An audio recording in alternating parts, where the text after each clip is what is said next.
Alam ko mga sikreto mo, Mercedes. Like mother, like son. Pagpasok naman ni Mercedes sa law firm ay saktong nakasalubong niya si Jaime, kaya sinabihan niyang mag-uusap sila sa opisina niya.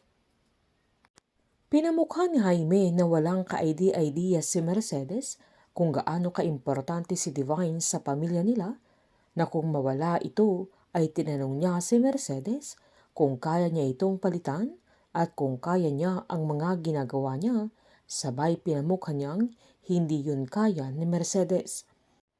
Agad naman siyang humingi ng tawad, kaya pasigaw na sinabihan ni Jaime na sa halip na nag-iiskandalo siya ay dapat nag-iingat siya sa bawat galaw niya bilang pagtanaw niya ng utang na loob sa kanya, dahil kung hindi dahil sa kanya ay wala siya sa pamilya nila.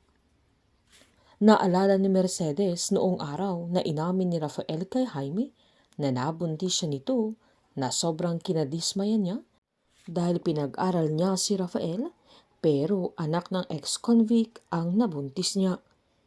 Wala naman silang kaalam-alam na palihim na nakikinig noon si Mercedes sa usapan nila, kung saan tinanong ni Jaime si Rafael kung mahal niya ito, na agad namang sinaad ni Rafael na kailangan lang niyang panagutan dahil nabuntis niya. Sinaad ni Jaime na yun ang dapat niyang gawin dahil tatakbo siya bilang mayor noong panahong yun, na hindi siya pwedeng maiskandalo na siguradong masisira ang lahat kung iiwan niya sa ere si Mercedes, lalo't nabuntis niya ito.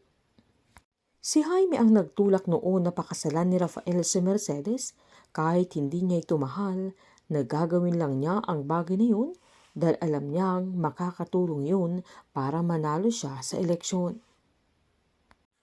Pinaliwanag ni Mercedes kay Jaime na nagawa niyang sugudin si Divine dahil mahal na mahal niya si Rafael.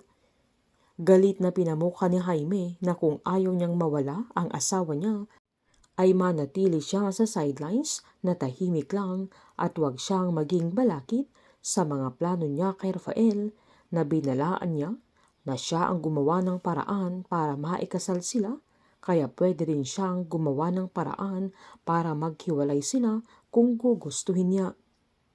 Nagmakaawa si Mercedes na huwag gawin ni Jaime ang bagay na yun, pero sinumbat naman ito na alam niya ang mga sikreto ni Mercedes, na sigurado siyang iiwan siya ni Rafael kung malalaman niya yun.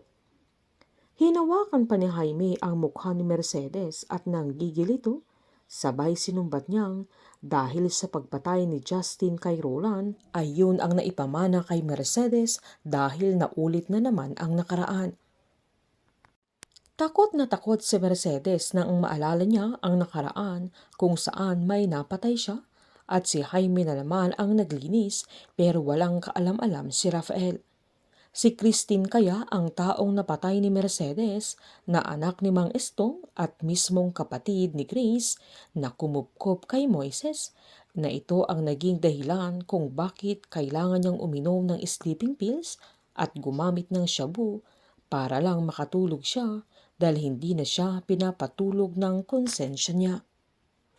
Habang nang dumating si Divine sa office ni Jaime, ay nadatnan niya si Mercedes, na agad pa niyang tinanong kung okay lang siya dahil parang tuliro ito. Agad siyang humingi ng tawad dahil sa ginawa niyang pagsugod sa kanya, na agad namang giniit ni Divine na okay na silang dalawa. Nang papaalis na sila ay binulong pa ni Divine kay Jaime na baka kailangan na nilang aminin at sabihin kay Mercedes kung anong totoo. Alam kaya ni Jaime ang totoong relasyon nila Divine at Rafael na kanilang inililihim kay Mercedes para lang hindi maiskandalo at maapektuhan ang pagtakbo na naman ni Rafael sa eleksyon, at para hindi mabahiran ng dungis ang pamilya Sagrado. Painit ng painit ang mga tagpo, sabay-sabay po nating subaybayan ang advance episode ng Pamilya Sagrado dito lamang po sa aking channel. Patuloy lamang pong manood at mag-subscribe para ma-update po kayo sa mga susunod na episode. Marami pong salamat.